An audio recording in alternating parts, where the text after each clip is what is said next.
Eu vi assim com muita atenção a exposição do presidente Roberto Campos, que por mais uma vez realça a importância da sua presença aqui conosco, mas eu queria fazer 3 considerações. Primeira delas, quando o presidente comentou em relação ao teto de dívida, que eu acho que é importante, os Estados Unidos têm 100% da dívida. Lá tem limite de dívida, ou seja, mesmo sendo um mercado onde o mundo inteiro está lá, onde deveria se ter uma preocupação com esse limite, lá não existe isso. Variação do estoque da dívida pública, ela é determinada pelo primário e pelos juros. Então o estoque aumenta porque o primário é negativo, no caso, e se o montante de juros. Portanto, o tamanho da definição de juros pelo Banco Central, ele é um componente para a elevação do estoque da dívida pública. E aí já aproveito esse ensejo, senhor presidente. Em 2014 e 2015, eu tenho escutado isso com alguma frequência aqui nesta casa, quando a taxa de juro caiu em 2014 e 2015 a inflação voltou. Não é bem assim. No sistema que nós vivemos, a política monetária ela não caminha sozinha. Isso é um erro que normalmente é uma visão do Banco Central. O que aconteceu no Brasil é que você diminuiu a taxa de juros e você piorou o primário. A presidenta, o Brasil passou 20 anos de resultado primário positivo.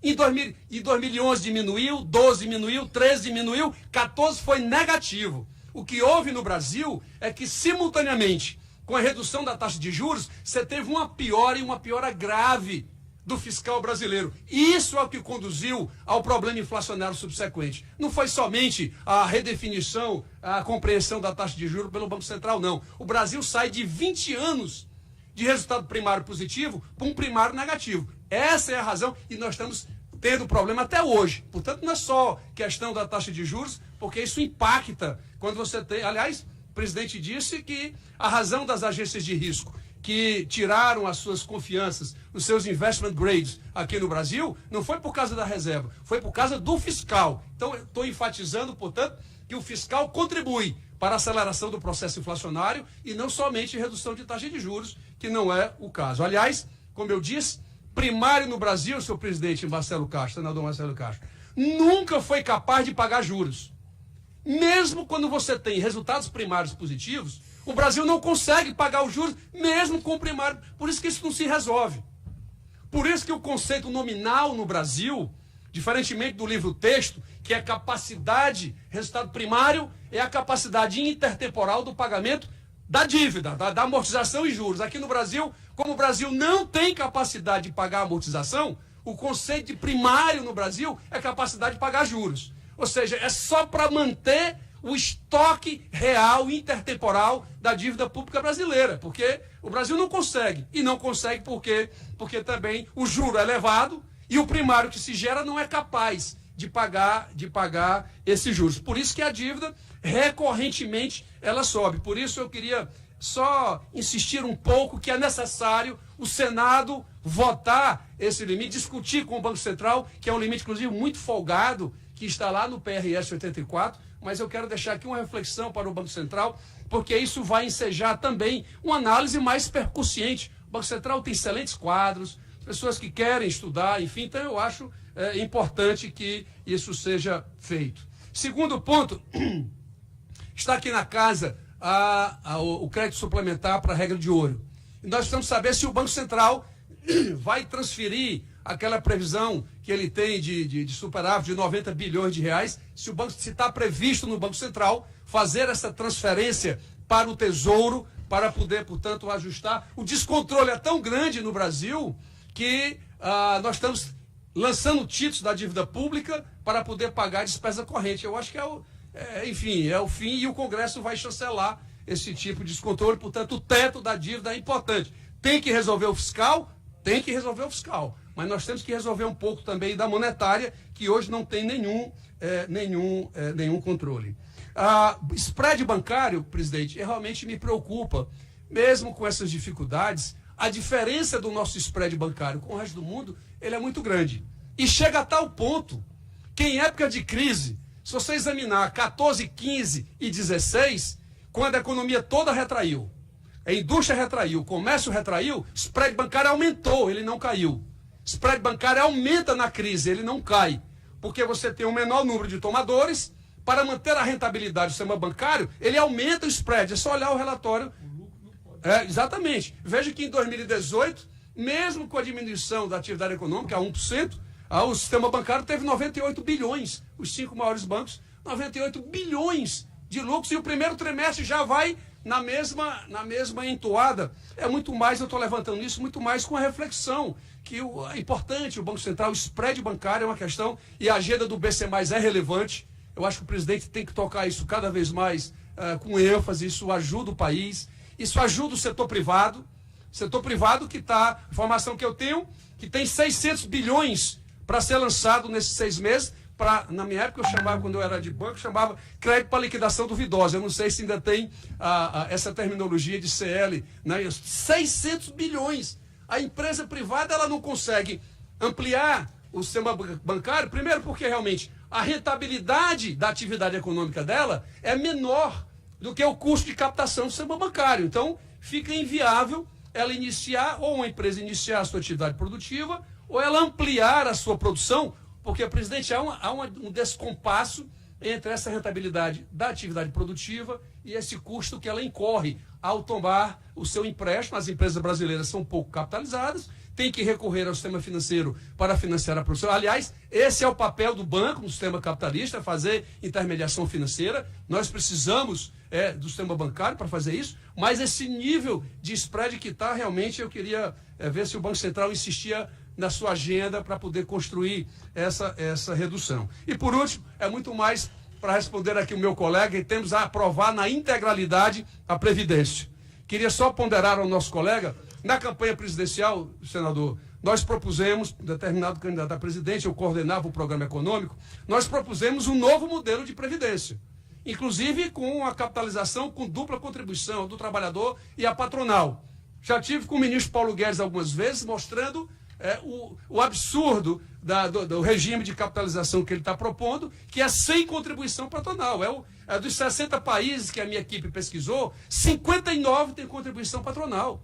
A do Chile, que é a grande referência do nosso colega e amigo ministro Paulo Guedes, foi instituída na ditadura do Pinochet. Hoje, o Congresso Nacional chileno está discutindo a implementação da contribuição patronal, previsão é de 6%. Portanto, devemos pensar na Previdência, devemos reconstruir, reparametrizar. Agora, não podemos fazer do jeito que está na nova Previdência, porque realmente não é o nosso entendimento, apesar de reconhecer a necessidade, mas termino parabenizando aqui a presença e fazer com que isso se torne, senhor presidente, constante aqui nos nossos debates.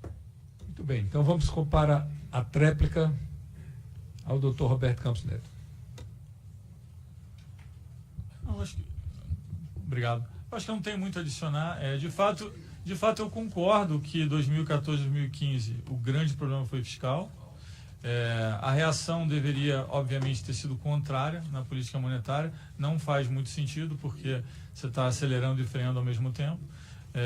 Estamos de acordo nisso. E em relação a grande parte do que foi mencionado, estamos de acordo. Não vou mencionar sobre Previdência, que acho que não cabe ao Banco Central falar de Previdência. Para o Banco Central, o importante é o fiscal. De novo, nós temos um caso fiscal. O que o governo tem dito é que existem algumas frentes para atacar o fiscal. Uma é a Previdência, outra é um programa de privatização e de eficiência do Estado, outra é um programa de desburocratização e diminuição de custos. Eu acho que tem aí várias frentes que estão sendo exploradas. Para nós, no Banco Central, o importante é o conjunto dessas medidas gere credibilidade, que gere investimento e que nós conseguimos ter aí um crescimento estável, com uma inflação controlada e com expectativa de inflação ancorada. O Banco Central disse que isso é um seguro.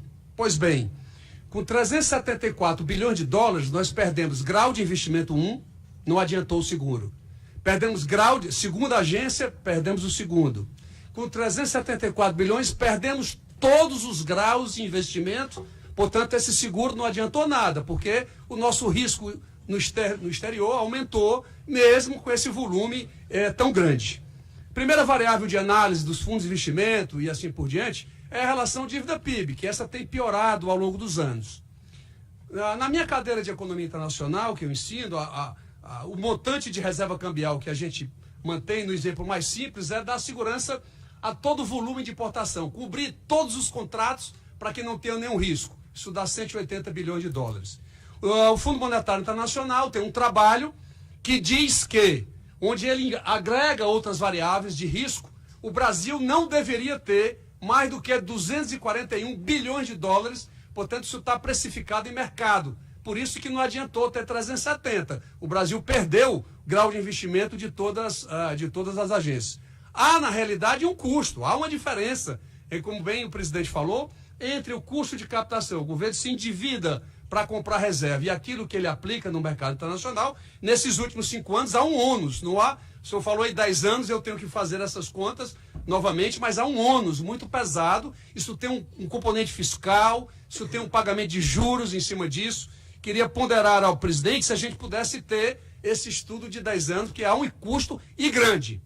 Eu fiz esse preâmbulo para poder compreender por que desse volume tão grande, já que isso não gerou nenhum seguro para o Brasil, e até porque o Fundo Monetário é o ente mais conservador no sistema capitalista mundial. Ele lá diz, senhor presidente, tem no máximo o Brasil 241 bilhões. Não sei por que 380, e o mercado já demonstrou que realmente não vale nada ter mais do que 241 bilhões. Segundo, senhor presidente, eu sou muito curioso numa questão chamada operações compromissadas, que o Banco Central sempre justificou para manter os agregados monetários dentro do estabelecido. Ele aumentou, enquanto a reserva cambial aumentava, a operação compromissada aumentou até 760 bilhões de reais. De lá para cá, entretanto, essa alternativa já não se apresenta mais como verdadeira, porque as operações compromissadas continuaram se ampliando, hoje da ordem de 1 trilhão 240 bilhões de reais, e isso tem gerado, inclusive, dificuldades para o Tesouro.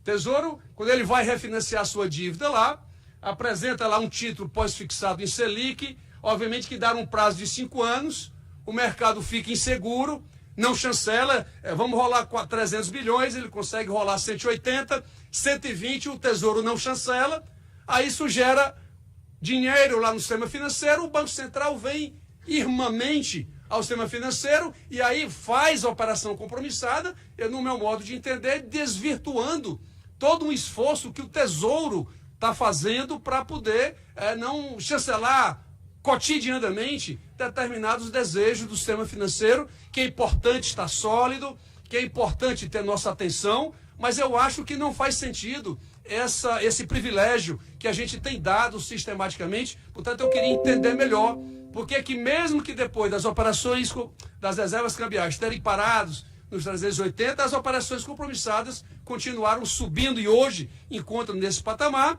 e tem consumido do Banco Central 90 bilhões de juros anos somente nesse componente. Terceiro item é perguntar se é possível, quando eu vou para fazer os debates nas universidades por aí afora do mundo, como o Banco Central no Brasil ele não tem título próprio para fazer política monetária, o Tesouro empresta o título público para o Banco Central, ele emite título e o Banco Central lá faz sua política monetária. E aí isso gera 3 conceitos de dívida pública. A primeira é a do Tesouro, aquele 3.900, 4 trilhões que o Tesouro publica. O outro conceito é o do Banco Central, que mesmo tendo, vamos dizer, 2 trilhões de títulos na carteira dele, ele só usou 1 trilhão e 300, então ele soma o total do Tesouro com o que ele fez política monetária e encontra o valor da dívida pública que dá os 77 que o Banco Central tão competentemente libera para todos nós. Mas o FMI tem um terceiro conceito, e isso às vezes gera problema nas nossas exposições, porque eles consideram, liberou título do Tesouro para o Banco Central, independente do Banco Central ter usado isso para fazer esse mercado, fazer as suas operações de mercado, o Banco Central já considera isso como dívida pública. É possível, no relatório do Banco Central, a gente já ter uma coluna lá que pudesse considerar esse número, para a gente não ficar exposto. Eu exponho na minha exposição percentual, sempre alguém levanta, não, mas no Fundo Monetário esse não é o valor, o senhor está diminuindo. Enfim, sempre há essa divergência, e eu queria ponderar ao Banco Central se é possível somente criar uma coluna aqui nos relatórios, que eu procuro acompanhar todo mês, que o Banco Central, aliás, rico em informações, quero fazer esse parabéns aqui ao Banco Central, e isso é importante também a gente fazer isso. Quarto ponto, senhor presidente. Quando o Banco Central define taxa de juros, ele tem um comitê institucionalizado, chamado Copom, diretoria analisa, examina a atividade econômica, examina a ancoragem das expectativas de inflação. No swap cambial não tem nada. Uma pessoa só, eu vou lançar 40 bilhões de dólares de swap cambial. Que poder é esse? Se não tem nada institucionalizado no Banco Central, será que não está na hora, fica aqui a minha proposta, não está na hora do Banco Central institucionalizar? Nós estamos falando de uma pessoa impor um custo de 40 bilhões de dólares vezes 4 dá 160 bilhões. Senhor presidente, uma pessoa sozinha, lá o órgão responsável, não, vamos emitir hoje, a coisa está muito complicada, 40 bilhões de dólares swap cambial. E aí fica por isso. E isso tem um custo. Quando essa desvalorização acontece, isso tem um custo para o contribuinte.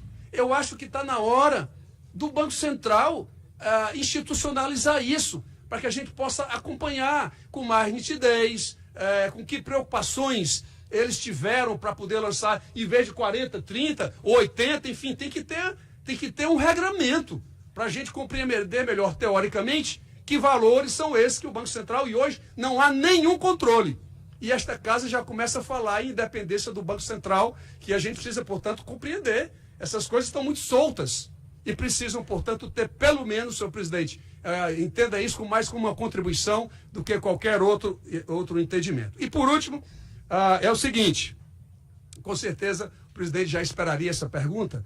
Hoje nós temos diminuição da atividade econômica, nós temos aumento de desemprego, nós temos a atividade do cenário internacional ruim, o que traz para baixo também o crescimento do produto interno bruto. Você tem a ancoragem das expectativas de inflação convergidas para a meta e até já para 4,1, abaixo do que está previsto. Minha pergunta é o seguinte, se todos os elementos, todos analisados pelo Banco Central, convergem para uma diminuição, ou seja, da diminuição da demanda agregada, qual a razão do Banco Central ainda insistir em manter a taxa de juros do jeito que está? Só deve ter alguma razão, obviamente. Eu queria só... Se todas as variáveis macroeconômicas mergem para uma diminuição desse ritmo da demanda agregada, queria entender o porquê que isso ainda está mantido em relação a essa questão. E por último, senhor presidente, essa é por último mesmo, estou procurando manter, dando o meu tempo. Fique à vontade. Pode... Eu estou aqui só levantando, levantando a bola para o presidente só bater o gol aqui nesta casa. Eu conheço 9 países do mundo em que todas as regras de controle fiscal no Brasil são em relação às despesas primárias. Não há nenhum controle em relação a despesas financeiras. É zero. Mesmo no país mais sintomático, mais exemplo do capitalismo mundial, que é os Estados Unidos, naquele país há um limite da dívida pública. Isso é uma palavra feia no Banco Central. As pessoas ficam logo se tremendo quando se fala em criar metas de endividamento da dívida pública do governo federal. A LRF diz que os municípios não podem se endividar mais do que 1,2 vezes a sua receita corrente líquida. Os estados não podem se endividar mais do que 2 vezes a sua receita corrente líquida. E isso é uma previsão da própria LRF. Nunca o Senado, porque quem trata de endividamento do setor público não é o Congresso Nacional, portanto esta casa, a Câmara está fora. Mas Vossa Excelência, lá no Senado, o senador Exalci, que estava aqui há pouco, é o Senado que trata. Existe um projeto pronto para votação, oriundo do senador Zé Serra, o PRS 84, onde lá dá 15 anos, não é para agora, porque senão o Banco Central ficaria todo preocupado, mas daqui a 15 anos se estabelece um percentual dessa dívida em relação à receita corrente líquida da União. Até para evitar esses problemas agora que a União está tendo com regra de ouro, que só consegue, a regra de ouro diz que lançamento de títulos públicos é somente para rolagem da dívida, pagamento dos juros e despesa de capital. E aí entendido investimento, amortização e inversão financeira, que é o que a 4.320 ensina para a gente. Então, qual é o medo se o país, que é o exemplo do mundo do capitalismo, consegue, tem muito dinheiro de fora, muita gente vai investir lá, portanto, lá há um teto da dívida, ou seja, isso inclusive enseja o Banco Central americano. Eu tive lá 2 vezes para entender os repos lá do Fed, eles ficaram impressionantes, porque as operações compromissadas hoje no Brasil, senhor presidente, representa 18% do produto interno bruto. Isso não existe no mundo. Nenhum país do mundo tem esse volume de operação compromissada que hoje está acontecendo no nosso país, que enseja um custo fiscal grande. Se você usar esses últimos 4 anos, então aí é que é enorme. Então, eu queria ponderar ao Banco Central, entender melhor essa questão, o porquê disso. Será que não está na hora do Banco Central ter uma meta, se ele quer ser independente, ter uma meta de endividamento do setor público e não ficar essa definição do volume de juros, desses 400 bilhões que a gente paga, aliás, de 18 para 19 do seu relatório, mesmo com a taxa de juros caindo, o volume de juros foi aumentar, acumulado de janeiro a março com janeiro a março do ano passado. Isso significa que o estoque, mesmo com a taxa de juros caindo, o estoque deve estar aumentando. Eu não sei se tem algum componente aqui do swap também inserido dentro do processo, mas o fato é que mesmo com queda da taxa de juros, nós estamos gastando mais com juros no acumulado de janeiro a março de 2018, acumulado com janeiro a março de 2019. Portanto, são algumas questões que eu queria terminar minhas palavras, e a última é a seguinte. Aliás, o Brasil, pelo Banco Central, tudo é o maior. O Brasil tem hoje o maior compulsório do mundo. Eu não sei por que o Brasil, tudo do Banco Central é o do mundo. Eu queria entender por que é o do mundo, até no compulsório, que era 45% no depósito à vista. Hoje, o Banco Central, em abril do ano passado, presidente, já fez uma redução para 25%. Vossa Excelência, que trabalhava lá na tesouraria, sabe que isso gerou um conforto adicional para operações, para realizar operações de crédito. Mas o sistema bancário parece que gosta de comprar da dívida pública. É impressionante. Eu não sei, mas enfim, eu queria também entender o porquê desse exagero, se o mundo inteiro também não tem percentuais de compulsório, como tem aqui o Brasil. Benevides. Aqui tem a tabela dos 70 bilhões. Está aqui o dado. Posso passar aqui? 70 bilhões de reais. Aqui tem. Oi? Então aqui tem a tabela com todos os cálculos. Voltando um pouco no tema das reservas, eu acho de novo que é bastante importante explicitar a diferença que existe entre dívida, emitir dívida, porque se tem um problema fiscal, ou seja, se gasta mais do que se arrecada, e a parte das dívidas, a parte dos títulos que são emitidos para compor as reservas. O que acontece na prática, como o senhor mencionou, Vossa Excelência mencionou, é que o Banco Central, de fato, não tem capacidade de emitir títulos. Então, a compra de reserva é feita da seguinte forma: o Tesouro emite um título para o Banco Central, que vende e com os recursos compra reservas. Se nós pegamos o estoque de títulos públicos na carteira do Banco Central ao longo do tempo, ele deveria ser uma função de várias coisas. O mais importante, óbvio, é se acumula um primário positivo ou negativo, e todas as outras transações, e aí inclui toda a parte de juros com pagamento de overnight, as operações monetárias do dia a dia, compulsório, tudo está na mesma conta. Quando a gente pega um número que é realmente bastante grande, a gente chega à conclusão que, se você pega nos últimos anos, os períodos de superávit, os períodos de déficit, meio se cancelam. Então, o que sobra? Sobra uma carteira de títulos que é basicamente o estoque das reservas vezes o câmbio. Se pegar o 380 bis de reserva e multiplicar pelo câmbio, o senhor vai chegar basicamente no estoque de títulos que nós temos. Então, esses títulos são a contrapartida da reserva. Por que eles existem? Eles foram formados porque o Tesouro emitiu títulos para o Banco Central, que vendeu para comprar dólares. Então, é importante diferenciar a formação dessa carteira de títulos com a parte fiscal. O Banco Central não faz política fiscal. O Banco Central faz uma política cambial. Em algum momento, na administração passada, decidiu adquirir mais reservas. Foi um período de fluxo muito intenso para mercados emergentes. O real estava se apreciando muito. Teve-se, na época, a interpretação de que tinha um problema de liquidez, e para contrabalancear o problema de liquidez foi decidido, então, um programa de compra de reservas que basicamente se manteve estáveis nos últimos tempos. Então, esse é um ponto. Em relação às reservas, eu gostaria de enfatizar que foi um seguro importante. Se a gente olha em volta os países que não têm reserva, os países que têm reserva, foi um seguro bastante importante. Em relação ao downgrade, ou seja, a perda de rating das instituições, eu olhei outro dia cada relatório de todas as instituições. A razão número um pelo qual a gente perdeu o rating foi fiscal. É fiscal, fiscal, fiscal e fiscal. As reservas não estão relacionadas ao fiscal. Você não se endividou, você tem um ativo e um passivo, você emitiu títulos para comprar reservas e o líquido disso, que tem um custo, e eu concordo, está contabilizado na tabela dos 70 bilhões que o senhor vai ver. Então, eu acho que a gente deveria separar esse debate do debate do fiscal, que é você gasta mais do que recebe, então você acaba emitindo títulos para compensar isso. Então, esse é um ponto. Em relação ao trabalho do FMI, eu tenho aqui o trabalho do FMI, a gente olhou vários trabalhos, a gente também tem um questionamento constante de qual é o nível de reservas atuais, e a gente também discute, será que se a gente avançasse, tivesse reforma, será que a gente precisa de tantas reservas, se a gente precisa de menos? Esse debate é constante, e nós sempre passamos a nossa comunicação na maior transparência possível, na ata e nas comunicações oficiais, nós divulgamos exatamente os cenários e o que nós achamos em cada cenário. O estudo do FMI, pelo que eu estou vendo aqui, ele mostra as reservas cambiais, ele coloca o Brasil, eles chamam de ARA, é 1,6, depois eu passo para Vossa Excelência também.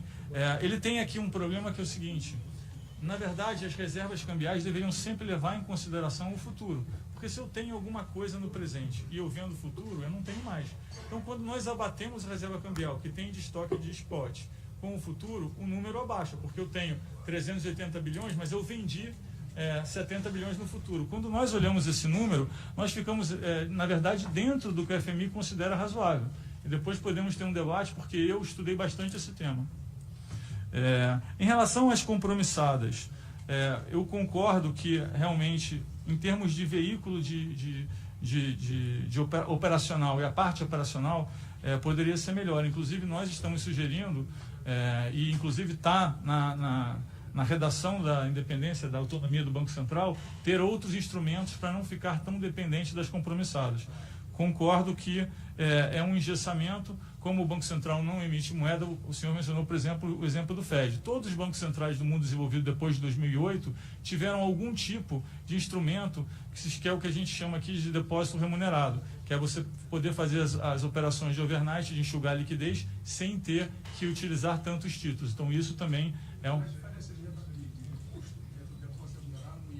Não, a diferença de custo não é o importante. O importante é você ter essa carteira que afeta alguns dos critérios de dívida, como Vossa Excelência mencionou. Então, de novo, o Tesouro, ele emite... O Tesouro emite dívidas para o Banco Central. A sugestão de criar uma coluna adicional com os diferentes parâmetros nós vamos discutir.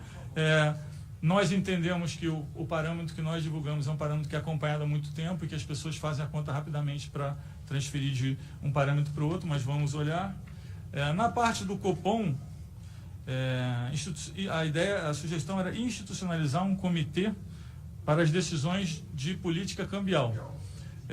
Hoje, de fato, nós temos um Copom, que é um grupo que decide a política monetária, conforme Vossa Excelência mencionou. As decisões de política cambial são sempre decisões do colegiado, não é uma pessoa destacada que toma uma decisão do colegiado, mas nós não temos meta de câmbio, por isso que não temos um comitê de câmbio. Nós não temos meta de câmbio, nós acreditamos no câmbio, no câmbio flexível. Então, o que na verdade, implicam as operações de dólar, de câmbio? Elas implicam em atender momentos com gaps de liquidez, ou para cima ou para baixo. Nós não temos target de câmbio, não usamos política cambial para fazer política monetária. Então, por isso, entendemos que não é necessário ter um comitê específico para isso. Na verdade, o que nós fazemos é exatamente o contrário. Nós achamos que essa é a parte do tripé, que ela é livre. Então, nós temos um regime de moeda de câmbio flutuante. Presidente, o meu único questionamento era por que é 40 e não 20? Não? Alguém tem que explicar. Ok. Não, o 40 foi feito na administração passada. Eu estou há 2 meses e meio. Eu estou há 2 meses e meio no cargo. Não tenho capacidade de enumerar o que foi discutido na última decisão, mas acho que quando nós olhamos a reação de mercado, pareceu uma decisão apropriada. Por quê? Porque o real vinha desvalorizando, se estabilizou. Outros países onde a moeda continuou desvalorizando tiveram que ou aumentar juros ou tiveram que recorrer a socorros externos, como foi o caso que eu já mencionei aqui de Argentina e Turquia. Então, acho que, nesse sentido, a política tem se mostrado acertada. Em relação à atividade econômica e por que não cair os juros, aqui é importante o Banco Central sempre ter uma mensagem, uma linguagem transparente que atinja todos a todo o tempo. Isso é um dos fundamentos mais importantes que nós estabelecemos. Então, o que nós temos dito? Qual é a nossa narrativa? É que nós temos olhado 3 fatores principais. E ao longo dos tempos temos acompanhado esses 3 fatores. Um fator é o cenário internacional, por quê? Porque ele tem a capacidade de injetar muita liquidez ou tirar muita liquidez, causa enormes flutuações, e nós tivemos grande parte das nossas crises foram locais, mas tivemos também algumas crises induzidas por cenários globais, que obviamente só enfatizou a fraqueza que nós já tínhamos domesticamente. Então, o cenário internacional é importante. Nós estamos enfatizando também o cenário de reformas, que foi mencionado por vários. Então, cenário internacional, cenário de perspectiva de reforma e o cenário, nós que chamamos do hiato de produto, que é o quanto que existe de folga na economia. Temos olhado esses 3 fatores. Obviamente, a nossa meta é a inflação, porque eu acho que é importante dizer que o melhor jeito de crescer de forma estável é ter uma inflação sob controle e ter uma expectativa de inflação ancorada. Nós já fizemos várias experiências no passado, onde se trocou ter uma inflação mais alta para ter um crescimento mais alto e se mostra errado. A crise de 2014, 2015 foi exatamente oriunda desse fato. Se abaixou os juros e se perdeu credibilidade. Quando se perde credibilidade, a moeda desvaloriza, a curva de juros inclina, tem uma saída de recursos enorme e nós depois tivemos que pagar uma conta de 2 anos de recessão de 3,5% ao ano. Outros exemplos que tivemos recentemente, do lado aqui, a Argentina. A Argentina vinha num choque de credibilidade grande com o governo novo. Em algum momento decidiu-se, olha, nós não vamos atingir a inflação, não queremos subir juros, então vamos levantar a meta da inflação. Então, já que eu não estou atingindo a meta, eu levanto a meta. Não satisfeito em levantar a meta, depois decidiu baixar os juros. O que aconteceu? Teve um movimento grande de saída do país, eles tiveram que vender quase todas as reservas e estão hoje recorrendo ao FMI. Então, e eu posso citar exemplos desse aqui durante horas. Então, esses exemplos estão marcados na nossa história. Achar que a gente vai trocar uma inflação controlada, um sistema de credibilidade de longo prazo, por um crescimento de curto, isso é voo de galinha. Não dura, e quando ele volta, a crise é grande e nós gastamos um bom tempo tentando recuperar isso. Então, acho bem importante mencionar que não é que o Banco Central tem alguma coisa contra ou que só olha a inflação e que tem um problema grande na relação entre inflação e crescimento. Não, nós achamos que o melhor jeito de crescer de forma estável é ter uma inflação controlada e bem ancorada. E os experimentos recentes mostram isso, não só no Brasil, em outros países também. Então, acho que isso é um fator que eu queria mencionar. Sobre ter regras de metas de dívida pública. De novo, o Banco Central ele não faz política fiscal, mas, obviamente, nós queremos uma diminuição do Estado, sempre. Acredito num programa liberal, faço parte do programa liberal, tenho um background de economista liberal, então eu acredito num governo menor. Então, obviamente, todas as iniciativas que forem diminuir o tamanho do governo, obviamente, vou ser a favor. Não vou comentar em específico temas fiscais, porque não é da competência do Banco Central falar de temas fiscais.